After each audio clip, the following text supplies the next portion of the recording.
Hart, Garden Director of Poplar Village Gardens, and we're here this evening, and I wanted to bring, I guess we're really excited to be able to participate in Local Food Week here in Fort Wayne, Indiana.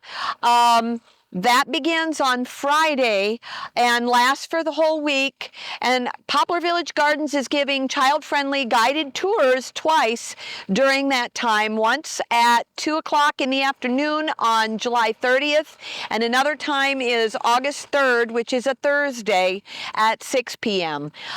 We are really excited to do that. We've been able to harvest some of our black chokeberries, which are native to this area and happen to be ripening at the right time, and our neighbor, who is a soda vendor for various festivals and markets, is going to be vending this soda made from the garden for donations, and the donations will go to stock the food pantry out front that is frequented by our neighbors.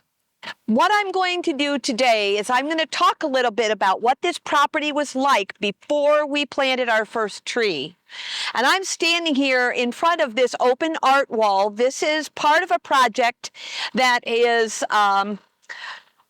being cultivated by Francisco Reyes of Fort Wayne Open Walls.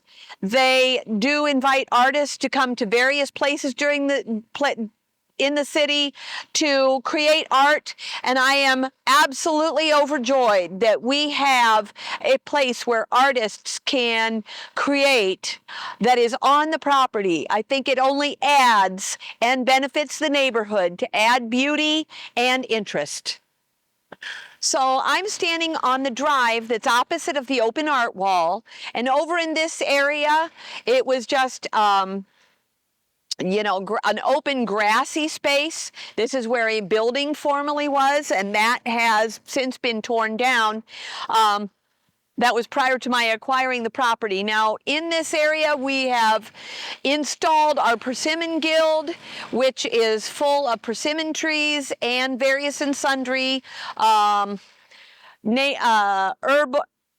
herbal plants and natives.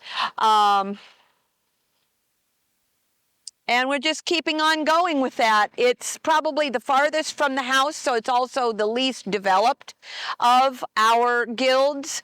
But we are continuing to just keep planting, and everything should fill in very nicely over time.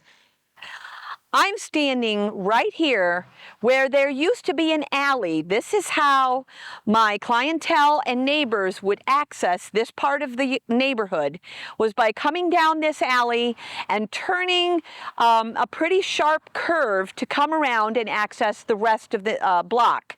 Now, I was able to get the city to vacate the alley and give me permission to close it off.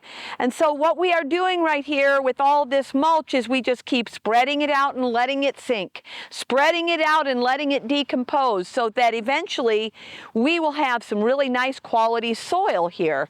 But you can see the lines of where the alley used to be because they are outlined by the two raspberry trellises that we have here, with red raspberries on one side and black raspberries on the other side. I'm standing here where there used to be a set of mulberry trees that would overshadow the drive and made a very nice shadowy picnic area for this part of the garden.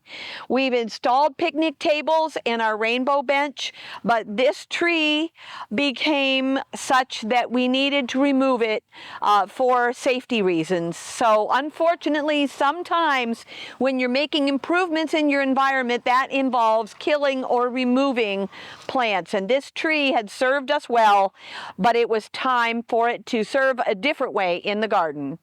Part of the purpose of this particular video is just to talk a little bit about how much this property has changed since the planting of our first tree on November 29th of 2019. Behind me was an entirely open field with no trees other than the large ones that I was standing near in the little previous short.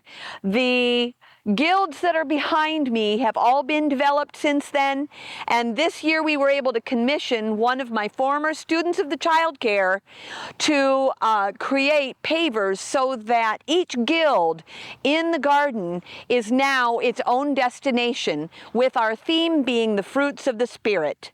So I hope that you enjoy them, because she is a fine artist.